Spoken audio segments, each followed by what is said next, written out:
Hello everyone, welcome back to Ninja Prep. This is Kapil Goyal, your educator and mentor for PGI Physics. तो UKPSC polytechnic lecturer 2024 के लिए जो PYQ series चल रही है उसमें यूपीपीएससी पॉलिटेक्निक लेक्चरर 2021 का 5वां पार्ट आज मैं आप लोगों के साथ डिस्कस करूंगा। इसके पहले मैं 4 पार्ट इसके ऑलरेडी डिस्कस कर चुका हूं। साथ ही साथ यूकेपीएससी का ही प्रोफेसर वाला जो एग्जाम 2017 का था उसके भी मैं 3 पार्ट आपके साथ डिस्कस कर चुका हूं। साथ में सेट गुजरात सेट फिजिक्स के जो पेपर्स हैं वो भी मैं आप लोगों के साथ डिस्कस कर रहा हूं। तो अगर आप लोग प्रिपेयर कर रहे हैं यूकेपीएससी पॉलिटेक्निक लेक्चरर 2024 के लिए तो ये जितने भी सेट्स हैं, जितने भी ये पीवाईक्यूज हैं, ये आप लोगों के लिए काफी हेल्पफुल होने वाले हैं क्योंकि क्वेश्चन घूम फिर कर इन्हीं में से आते हैं या इनके जैसे होते हैं, ऐसा कह लीजिए। तो आज का जो पार्ट है इसके अंदर हम करीबन 15 के आसपास क्वेश्चन डिस्कस करेंगे और हमेशा की तरह आपसे रिक्वेस्ट रहेगी वीडियो को कंटिन्यू करने के पहले कि प्लीज वीडियो को लाइक जरूर करें, चैनल को सब्सक्राइब जरूर करें और अगर आप प्रिपेयर करना चाहते हैं यूकेपीएससी पॉलिटेक्निक लेक्चरर के लिए तो मेरा अर्जुना बैच जो चल रहा है वो आप ज्वाइन कर सकते हैं। अर्जुना बैच का जो सिलेबस है वो नवंबर के लास्ट तक आते आते कंप्लीट हो जाएगा। उसके बाद आपको प्रैक्टिस क्वेश्चंस कराए जाएंगे।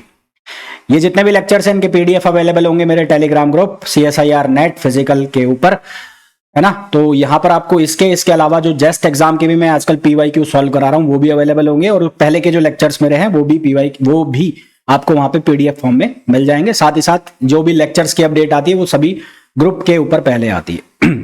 तो चलिए स्टार्ट करते हैं आज का लेक्चर। तो आज के जो लेक्चर में मोस्टली जो क्वेश्चन होंगे वो ऑप्टिक्स के क्वेश्चन होंगे, है ना। किसके क्वेश्चन होंगे? ऑप्टिक्स के आज के लेक्चर में ज्यादा क्वेश्चन होंगे। तो पहला जो क्वेश्चन आपको दिख रहा है स्क्रीन के ऊपर, उस क्वेश्चन में बोला गया है A ray of light is incident on the surface of a glass plate of refractive index 1.5 at polarizing angle। तो पोलराइजिंग एंगल की बात यहां पर चल रही है और रिफ्रैक्टिव इंडेक्स जो दिया है वो दिया है 1.5।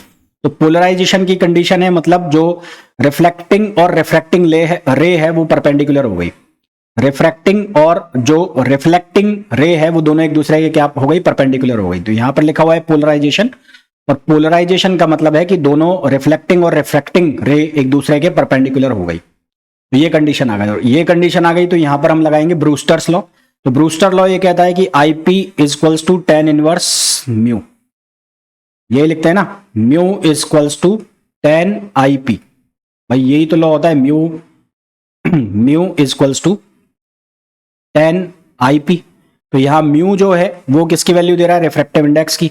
तो आपको क्या निकालना है? IP, यानी कि एंगल की वैल्यू निकालनी है। तो ये कितना हो जाएगा? tan inverse mu. तो ये जो म्यू है इस म्यू की वैल्यू कितनी है यहां पर? ये है 1.5। तो यहां हम वैल्यू डाल देंगे तो ये हो जाएगा tan इनवर्स और ये हो जाएगा 1.5। इसको जब आप सॉल्व करोगे तो आंसर आपके पास आएगा 56.5 डिग्री, 56.5 डिग्री, जो कि ऑप्शन हो जाएगा ए। ठीक, नेक्स्ट क्वेश्चन पे आइए। नेक्स्ट क्वेश्चन में बोला है Which of the following statement is correct? Which of the following statement is correct about optical active substance? Optical active substance के लिए इनमें से कौन सा स्टेटमेंट सही है? तो ऑप्टिकली एक्टिव सब्सटेंस क्या होते हैं? जो कि जब उनके ऊपर पोलराइज लाइट पड़ती है, जब सब्जेक्ट के ऊपर पोलराइज लाइट पड़ती है तो वो प्लेन को क्या कर देते हैं? रोटेट कर देते हैं with an unsymmetric electric field. जो अनसिमेट्रिक इलेक्ट्रिक फील्ड की हेल्प से उसको क्या कर देते हैं? रोटेट कर देते हैं। और ये अनसिमेट्रिक जो इलेक्ट्रिक फील्ड है ये जनरेट होता है इलेक्ट्रॉन्स की वजह से। ठीक है, ये किसकी वजह से जनरेट होता है? इलेक्ट्रॉन्स की वजह से। तो हमारे पास जो करेक्ट आंसर आ जाएगा इसका वो क्या आ जाएगा? Optically active substance rotate the plane of polarization. तो ये जो ऑप्टिकली एक्टिव सब्सटेंस जो रोटेट कर रहा है प्लेन ऑफ पोलराइजेशन को with an unsymmetric electric field generated by electrons. तो मैं पूरा लिख देता हूं, rotate the plane of polarisation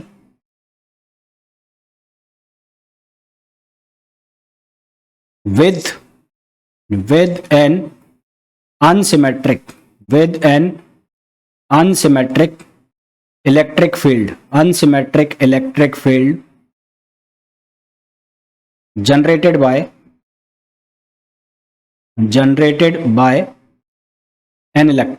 by electron। तो जनरेटेड बाय इलेक्ट्रॉन। तो सही आंसर हमारे पास क्या आ जाएगा? बी आ जाएगा। इसमें आपसे ये क्वेश्चन भी पूछा जा सकता है कि कौन से सब्सटेंस ऑप्टिकली एक्टिव होते हैं, कौन सा सॉल्यूशन ऑप्टिकली एक्टिव होता है। तो अगर आपसे पूछ लिया जाए कि कौन सा सब्सटेंस ऑप्टिकली एक्टिव है, तो ऑप्टिकली एक्टिव सब्सटेंस अगर आपसे पूछा जाए ऑप्टिकल एक्टिव, तो ऑप्टिकल एक्टिव सब्सटेंस में आ जाता है क्वार्ट्ज, क्वार्ट्ज। और अगर सॉल्यूशन की बात की जाए तो सॉल्यूशन आ जाता है शुगर, शुगर। तो शुगर और भी होता है, मेरे को अभी जो ध्यान है मैंने वो लिख दिए। तो आपसे कई बार ये भी पूछ लिया जाता है कि ऑप्टिकली एक्टिव सब्सटेंस कौन से हैं और ऑप्टिकली एक्टिव सॉल्यूशन कौन सा है। नेक्स्ट क्वेश्चन पे चलने से पहले मैं आपको बताना चाहूंगा अर्जुना बैच, जो कि यूकेपीएससी पॉलिटेक्निक लेक्चरर 2024 के लिए चल रहा है। ये बैच 21 अगस्त को स्टार्ट हो गया था। इस बैच का जो प्राइस है इसमें 15% लेस चल रहा है और ये जो बैच है आपको अभी 6100 रुपीज में पड़ेगा, जिसके अंदर आपको कंप्लीट प्रिपरेशन कराई जाएगी यूकेपीएससी पॉलिटेक्निक लेक्चरर एग्जाम की। तो अगर आप यूकेपीएससी पॉलिटेक्निक लेक्चरर एग्जाम की प्रिपेयर कर रहे हैं तो उसके लिए आप डाउनलोड कर सकते हैं Ninja Prep app, Ninja Prep app by Kapil sir, by Kapil sir, जो कि आपको अवेलेबल होगा कहां पर, गूगल प्ले स्टोर पर। इसके अलावा अक्टूबर में प्रैक्टिस बैच स्टार्ट होगा और क्रैश कोर्स स्टार्ट होगा। तो अगर आपने पहले से प्रिपरेशन की हुई है और आपको सिर्फ प्रैक्टिस क्वेश्चन करना है तो आप उसके लिए प्रैक्टिस बैच ज्वाइन कर सकते हैं। और अगर आपको थोड़ा बहुत कंसेप्ट में कुछ मिसप्लेस है, यानी आपके कंसेप्ट थोड़े वीक हो गए हैं और आपने पहले से प्रिपरेशन की हुई है, तो उसके लिए आप क्रैश कोर्स भी ज्वाइन कर सकते हैं, जो कि मिड अक्टूबर से स्टार्ट होगा और जो प्रैक्टिस बैच है वो अक्टूबर के स्टार्टिंग में स्टार्ट हो जाएगा। तो उन बैच के रेगुलर नोटिफिकेशन के लिए भी आप टेलीग्राम ग्रुप भी ज्वाइन करके रखें, साथ ही साथ ऐप को भी डाउनलोड कर लें, ताकि जैसे ही बैच स्टार्ट होगा तो आपके पास नोटिफिकेशन आ जाएगा। चलिए स्टार्ट करते हैं वापस से क्वेश्चन से। इस क्वेश्चन के अंदर बोला गया द क्लैसियस-मोज़ेटी रिलेशन। तो क्लैसियस-मोज़ेटी रिलेशन ये इलेक्ट्रिक फील्ड का क्वेश्चन है। ये रिलेशन होता है epsilon r - 1 upon epsilon r + 2 equals to n alpha upon 3 epsilon naught. तो यहां n जो होता है वो होता है number of atoms per unit volume. तो ये होता है number of atoms per unit volume, per unit volume. अगर मैं बात करूं अल्फा की, तो अल्फा जो होता है वो होता है polarization, polarization, polarizability, sorry, polarizability, polarizability. Epsilon r जो है वो होता है डाइलेक्ट्रिक कांस्टेंट और एप्सिलॉन नॉट जो है वो वैक्यूम में जो परमिटिविटी है उसकी वैल्यू होती है। तो ये किसके लिए होता है, पोलर मॉलिक्यूल्स के लिए हम इसको यूज करते हैं। तो जो क्लैसियस-मोज़ेटी रिलेशन है ये पोलर मॉलिक्यूल्स के लिए यूज किया जाता है। नेक्स्ट क्वेश्चन पे आइए। A parallel beam of light of wavelength 5460 Armstrong. तो लाइट की जो वेवलेंथ है वो है 5460 Armstrong is incident at an angle of 30 degree on a plane transmission grating. अब ग्रेटिंग का जब केस आए और उसमें आपको ऐसा दिया हो 6000 लाइंस पर सेंटीमीटर, तो लाइंस पर सेंटीमीटर दिया हुआ है, तो इसका मतलब आप इसका उल्टा कर दोगे तो आपको क्या मिल जाएगी, ग्रेटिंग की जो विड्थ है वो मिल जाएगी सेंटीमीटर पर लाइन। तो डी की वैल्यू मेरे को निकालनी है, तो ग्रेटिंग विड्थ यानी कि इसका जस्ट उल्टा कर दूं मैं, तो उल्टा कर दूंगा तो मैं अगर इसको ऐसे लिखता हूं 1/6000 तो ये मिल जाएगा मेरे को 1 अपॉन सेंटीमीटर अपॉन लाइन्स। ठीक है, सेंटीमीटर अपॉन लाइन्स, यानी कि इतने लाइन्स के लिए कितना सेंटीमीटर। तो ये सेंटीमीटर में, इसको मीटर में कन्वर्ट हम कर लेंगे, तो इसको मीटर में कन्वर्ट कर लोगे तो ये बन जाएगा 1.67 इंटू 10⁻⁻6 मीटर। उसके बाद हमारे पास जो फॉर्मूला होता है ग्रेटिंग में वो होता है d sin theta equals to n lambda. और हाईएस्ट ऑर्डर के लिए हमें क्या निकालना है, हमें निकालना है हाईएस्ट ऑर्डर। तो n की वैल्यू कितनी हो जाएगी, d sin theta upon lambda. तो d की जो वैल्यू है वो आ गई 1.67 इंटू 10⁻⁻6 और एंगल की वैल्यू 30 है, तो यहां से हो जाएगा साइन 30 डिग्री अपॉन लैम्डा। ये लैम्डा लिखा हुआ है लैम्डा, तो यहां से लैम्डा की वैल्यू डाल दो, तो लैम्डा की वैल्यू है 5460 आर्मस्ट्रॉन्ग यानी कि 10⁻⁻10। तो जब हम इसको सॉल्व करेंगे तो लमसम आंसर आएगा हमारे पास 2। तो आंसर जो है वो हमारे पास कितना आ जाएगा, 2 आ जाएगा। नेक्स्ट क्वेश्चन पे आ जाइए। Fraunhofer spectrum is line absorption spectrum. तो ये फ्राउनहोफर स्पेक्ट्रम जो होता है लाइन एब्जॉर्प्शन स्पेक्ट्रम होता है। नेक्स्ट क्वेश्चन पे आइए। Which of the following gives the resolving power of telescope. तो रिजॉल्विंग पावर ऑफ टेलीस्कोप पूछा है, इसका सीधा सा फॉर्मूला होता है resolving power of telescope, telescope. तो इसका जो फॉर्मूला होता है इसको शॉर्ट में लिखते हैं आरपी, और ये बराबर होता है d/1.22 लैम्डा, है ना। हालांकि ये एरीज फॉर्मूला है, एरी फॉर्मूला। एरी ने जब करेक्शन किया था उसके बाद ये फॉर्मूला आया था, उसके पहले ये d/लैम्डा के नाम से है सिर्फ। एरी करेक्शन के बाद ये d/1.22 लैम्डा बनता है। नेक्स्ट क्वेश्चन पे आइए, what should be the minimum number of lines. तो यहाँ लाइंस का फॉर्मूला आपको पता होना चाहिए। तो हमारे पास ग्रेटिंग में फॉर्मूला होता है lambda upon delta lambda equals to n into capital N। ये जो n है ये होता है नंबर ऑफ ऑर्डर्स, या ऑर्डर लिख लो खाली, ये होता है ऑर्डर, और ये क्या होता है, लाइंस होता है, लाइंस। अब हमें ये पूछा है what should be the minimum number of lines, यानी कि कैपिटल N की वैल्यू पूछी है। तो ये वैल्यू हो जाएगी lambda upon delta lambda into n। Lambda जो है ये मीन वैल्यू होती है, मीन वैल्यू। तो लैम्डा की वैल्यू कैसे निकालेंगे, मीन वैल्यू, इन दोनों को जो गिवन है उनको ऐड करो, 5890 प्लस 5896 को 2 से डिवाइड कर दो, और जो डेल्टा लैम्डा है उसकी वैल्यू कैसे निकालोगे, इन दोनों का डिफरेंस निकाल दो, 5896 माइनस 5890, तो ये तो आ जाएगा 6, ठीक है।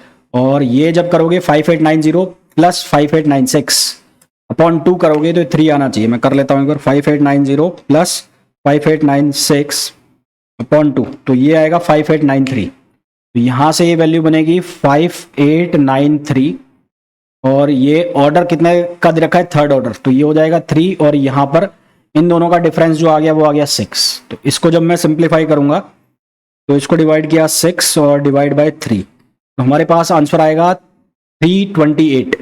तो 328 जो है वो हमारे पास आंसर आ जाएगा। तो right answer is option D. तो यहां से हमारे पास इसका जो सही आंसर हो जाएगा वो हो जाएगा डी। नेक्स्ट क्वेश्चन देखो, सेम ही क्वेश्चन है। उस क्वेश्चन में न्यूमेरिकल वैल्यू दे ली और फॉर्मूला सेम अप्लाई होना था, यहां पर उसका फॉर्मूला पूछ लिया। तो resolving power of plane transmission grating पूछा है। तो resolving power lambda upon delta lambda, ये किसके बराबर, n इंटू कैपिटल N। तो फॉर्मूला क्या हो गया हमारे पास, n इंटू कैपिटल N, यानी कि ऑप्शन ए। तो इसका सही आंसर आ गया option A. A beam of circularly polarize light is pass through a quarter wave plate. तो क्वार्टर वेव प्लेट पर जब सर्कुलर पोलराइज लाइट पड़ती है, तो सर्कुलर पोलराइज लाइट,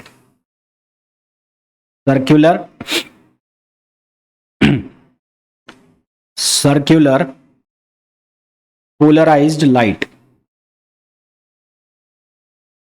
ये किसके ऊपर गिर रही है, क्वार्टर वेव प्लेट के ऊपर गिर रही है। तो इससे जो पास होगी वो होगी plane polarized light, plane polarized light. अच्छा, क्वार्टर वेव प्लेट के अंदर जो पाथ डिफरेंस होता है, पाथ डिफरेंस, वो पाथ डिफरेंस कितना होता है, वो होता है लैम्डा बाई 4। जबकि फेज डिफरेंस जो है, फेज डिफरेंस बिटवीन ऑर्डिनरी